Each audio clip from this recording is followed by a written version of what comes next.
Assalamualaikum sahabat Senang Sinau dimanapun kalian berada. Semoga kita semua selalu diberikan kemudahan, kelancaran, serta kenikmatan juga dalam berpuasa ya. Baik, kali ini kami akan membagikan sebuah kisah yang dimana kisah ini sangat inspiratif dan banyak hikmahnya. Kisahnya dimulai dari Fadlan datang kepada seorang kiai di kampungnya. Ia merasa bingung, sudah banyak cara telah ia tempuh, namun rezeki masih tetap sulit ia cari. Kata orang, rezeki itu bisa datang sendiri, apalagi kalau sudah menikah. Buktinya sudah 3 tahun ia menikah dan dikaruniai 2 orang anak. Ia masih tetap hidup luntang-lantung tak menentu. Benar, keluarganya tidak pernah kelaparan sebab tidak ada makanan. Namun, kalau terus-terusan hidup kepepet dan tidak punya pekerjaan, rasanya tidak akan kebanggaan diri.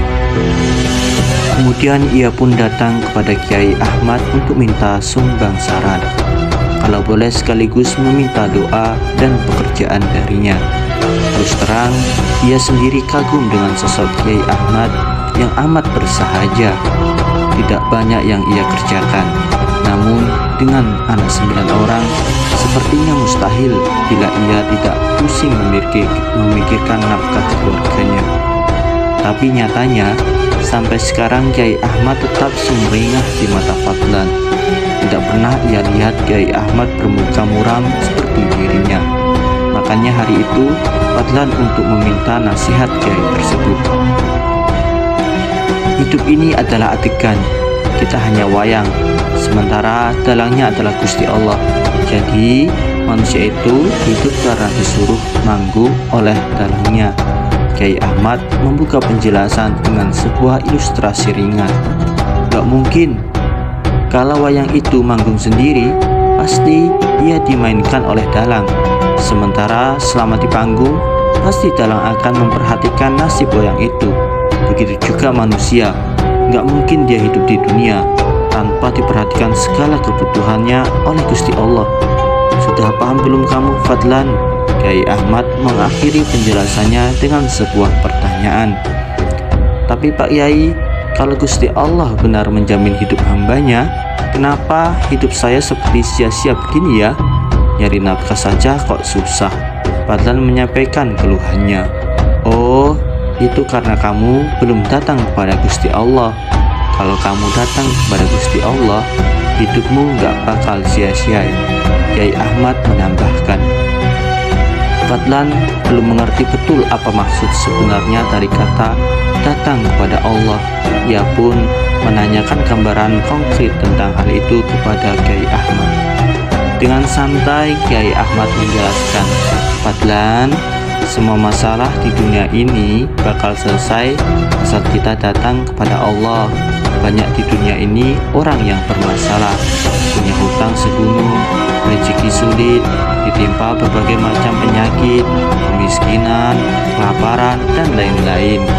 Itu disebabkan karena mereka tidak datang kepada Allah. Kalau saja mereka datang kepada Allah, maka segala masalah mereka terselesaikan. Apakah hanya sederhana itu, Pak Yai? Fadlan bertanya dengan nada penasaran. Ya, hanya sederhana itu, Pak Yai menegaskan. Pak Yai bercerita, pernah terjadi di Rusia, di sebuah negeri yang terkenal ateis. Seorang pria pergi ke tukang cukur. Saat rambutnya dicukur, ia terserang kantuk. Kepalanya mulai mengangguk-angguk karena kantuk. Tukang cukur merasa kesal, namun untuk membangunkan pelanggannya, si tukang cukur mulai bicara. Pak, apakah Bapak termasuk orang yang percaya tentang adanya Tuhan? Pelanggan menjawab, ya, saya percaya adanya Tuhan. Agar pembicaraan tak terhenti, si tukang cukur menimpali, saya termasuk orang yang tidak percaya kepada Tuhan. Apa alasanmu? Pelanggan melempar tanya. Kalau benar di dunia ini ada Tuhan dan sifatnya adalah Maha Pengasih dan Maha Penyayang, menurut saya tidak mungkin di dunia ada orang yang punya banyak masalah, terlilit hutang, terserang penyakit, kelaparan, kemiskinan, dan lain-lain. Ini kan bukti sederhana bahwa dunia ini tidak ada Tuhan. Tukang cukur berbicara dengan cukup lantang.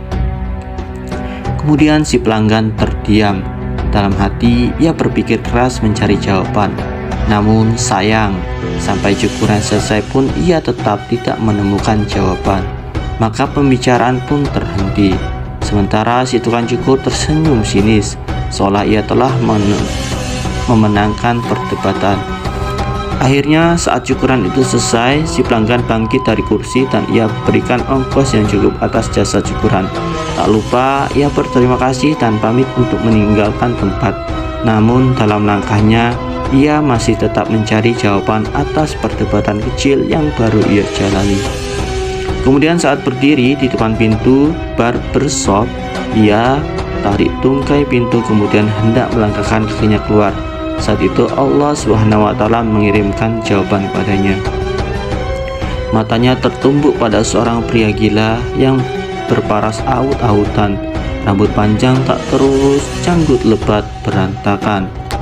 Demi melihat sedemikian, pintu barbershop tadi telah ia buka, maka ditutup kembali.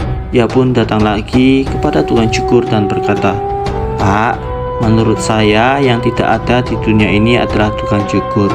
Merasa aneh dengan pernyataan itu, tukang cukur balik bertanya, "Bagaimana bisa Anda berkata demikian?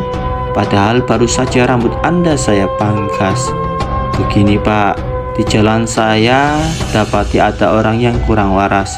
Rambutnya panjang tak terurus, janggutnya pun lebat berantakan.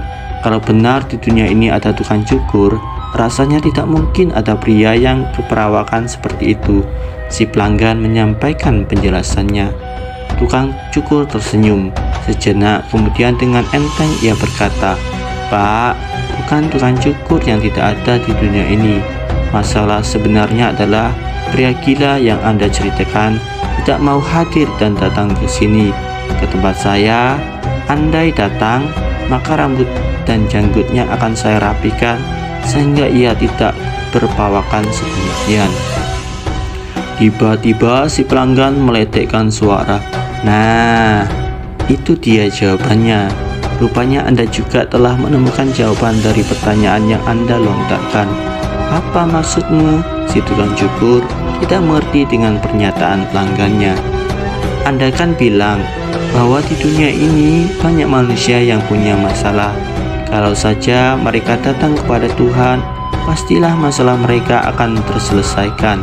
Persis sama kejadiannya bila pria gila tadi datang kemari dan mencukurkan rambutnya kepada Anda." Kiai Ahmad mengakhiri kisah yang ia sampaikan. Terlihat Fadlan menganggukkan kepala tanda mengerti. "Jadi kamu hanya tinggal memohon saja apa yang kamu inginkan kepada Allah. Pasti Allah bakal berikan apa yang kamu pinta." Kiai Ahmad berkata memberi garansi.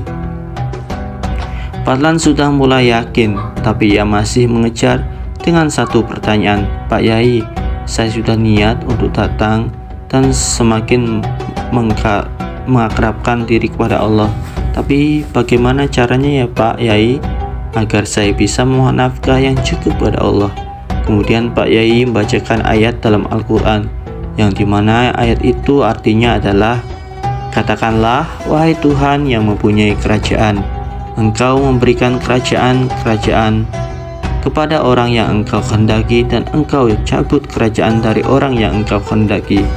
Engkau muliakan orang yang Engkau kehendaki, dan Engkau hinakan orang yang Engkau kehendaki.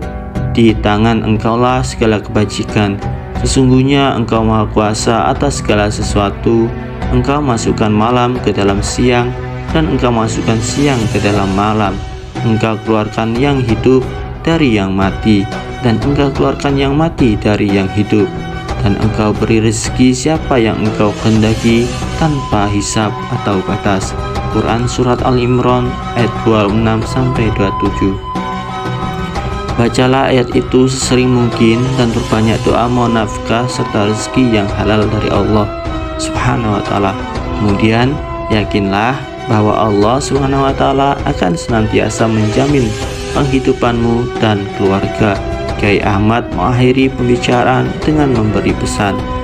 Usai pembicaraan dengan Kiai Ahmad, Fadlan merasa yakin bila dirinya hendak mencari nafkah, maka cara termudah yang dapat ia kerjakan hanyalah dengan datang dan memohon kepada pemilik nafkah. Fadlan telah meyakini ini. Bagaimana kemudian dengan Anda? Baik, pemirsa teman Sinau, senang Sinau yang berbahagia, itulah sebuah kisah inspiratif yang mengandung makna dan juga bisa membuat kita menangis ya dengan kisah ini. Semoga bermanfaat untuk kita semua dan menjadi bahan renungan bahwa Allah itu selalu memberikan nikmat rezeki apabila kita selalu mendekati beliau. Baik, terima kasih, semoga bermanfaat. Wassalamualaikum warahmatullahi wabarakatuh.